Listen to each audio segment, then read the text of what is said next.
Most tax stress doesn't come from taxes. It comes from mistakes. I'm talking about small mistakes, rush mistakes, and often overlooked items. Maybe it's a missing form, a late filing, or a forgotten credit. And suddenly a manageable process feels completely overwhelming. And friend, today isn't about fear, it's about clarity. Because when you know what to watch for, you can avoid most tax stress before it even starts. So let's start with a simple checklist mindset. Here's the question we're answering today. What are the top mistakes people make at tax time? And bigger than that, how can you avoid them? And here's my promise. By the end of this episode, you're going to know what those 5 common mistakes are, why they happen, and a few simple habits that can protect your peace and your wallet. Today's not about panic, and it's certainly not about shame. It's about knowledge and confidence moving forward.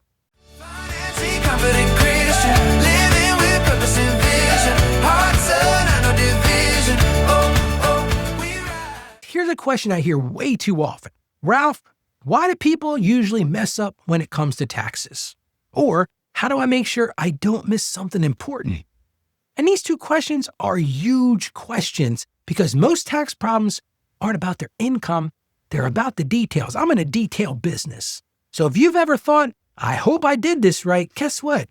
You're normal. How many times have you realized after filing that you forgot something? Or maybe you opened up that IRS letter and your stomach dropped. Truth is, taxes have a lot of moving parts, and pressure makes people rush to get them done. So today's about slowing the process down and being wise in it. We're not being careless, we're being normal. Here's something reassuring. Most tax mistakes are preventable. I'm going to say that again because you need to hear this. Most tax mistakes are preventable. They don't happen because people don't care. There's not people out there going, well, I don't really care. I'm just going to throw numbers on a paper. They happen because people don't have a system. See, in so many things in life, so many things I talk about on this show, it's about systems. But here's the best part. A system can be learned. So let's walk through the 5 mistakes one at a time. Because I've reviewed and guided thousands of tax returns. I'm talking about thousands of tax returns. I work with employees, side hustlers, business owners, and families. And here's what I've found. The same mistakes show up every single year. And it's not because people are irresponsible. It's because no one ever taught them what to watch for, and they never helped them build a system. So let me give you a quick real example. I see this occasionally every year. Person filed early but forgot about a 1099. That wasn't about a huge amount of money. They worked a little side job doing DoorDash or something along those lines, and they thought everything was fine. They got their refund. Fast forward 12 months, a letter comes in from the IRS and says, guess what? You made a mistake on your return. Of course, immediately they stress out. They call me. They're like, Ralph, what happened here? I look at the notice. I'm like, no big deal. You forgot to include this 1099. But listen, they don't do taxes every day. So for them, it was stress. So here's what I did with them. I said, listen, if you're going to do this next year, let's do a simple checklist. Let's look at the income. If you're going to have the same forms, compare those. It's one of the things I tell clients all the time. Where are your forms from the prior year? Okay, well, let's start there. Make sure you have those again this year. Well, Ralph, I changed jobs. Okay, then you're going to have a different form. It's a different experience. So next year, use a checklist and you can disappear from that stress. So here's today's central question. Are you reacting to tax season or are you preparing for it intentionally? Because there's a huge difference. Preparation is the difference between panic and peace. So let's walk through the top 5 tax mistakes and how to avoid each one. Now, I'm not doing this to scare you. I want to steady you. Here's mistake number 1, missing documents. This is the most common mistake I see all the time. Maybe you had an interest account, or you had a bank account, or you had some stock sales. It just totally slipped your mind. Or that side income that you only did for a little while. And usually it's not about being dishonest. You just didn't have all the information together. Here's one assumption that can help you every single year. If you earn money from any source, guess what? A form is coming to you. So create a checklist of those expected documents and add to as new income shows up. Once you do that tracking, it removes that guessing. And when you stop guessing, it reduces that stress. Here's mistake number 2. And this one is completely avoidable. Filing too late. Delay feels easier at first. Like, oh, I can just put it off. I can just keep on with it. They'll get their money when they want it. But you don't think about it. It's quietly adding pressure. As that deadline closes in, you still have the same questions. And then you get to the end, you're like, I got to get this done today. Everything feels rushed. Here's the problem. Late filing can also lead to missed deductions because you forget about them because you're panicking. It can lead to penalties and interest and just completely adds to unnecessary anxiety. Here's a fix for this. It's real simple. File early enough to think clearly. When you file early, it creates that margin, and that margin creates calm. Here's mistake number 3.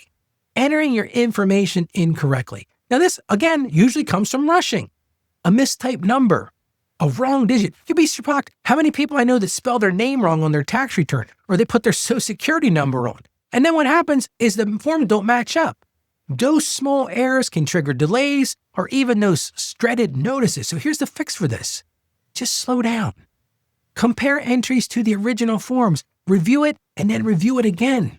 That accuracy protects your time. Here's mistake number 4. Forgetting deductions or credits. And this one costs people real money. Credits or deductions can be tied to education, your children, maybe charitable giving, some health expenses, or maybe business activity. And oftentimes they get missed because life changed. Here's one question you can ask yourself before you sit down to do your tax return. What changed in my life this year? Did you have a new job? Did you add some side income? Did you have a new school? Did your family changes? Those life changes affect taxes. Well, a lot of people come to me because they had a change. Those life changes absolutely affects your taxes. And here's mistake number 5, not planning for next year. And this is the quiet mistake. See, here's the thing. People file and then they disengage. They're like, oh, taxes are done. I don't have to think about this again till next April. That's the wrong answer. Here's what I call your after action question.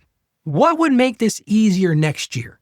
So right now, as you're doing your taxes, go ahead and create that folder for 2027. Because then you can put everything in it. Maybe you need to adjust your withholding. Maybe you did your return. You're like, man, I owe money. I got to fix this.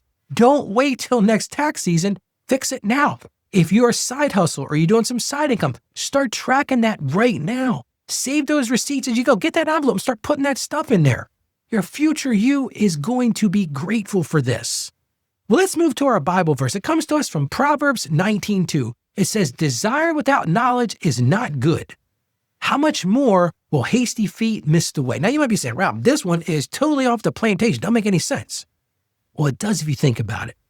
Friend, rushing creates mistakes, but that wisdom invites patience because haste is expensive. It's expensive both financially and emotionally. You're going to have this cloud over top of you.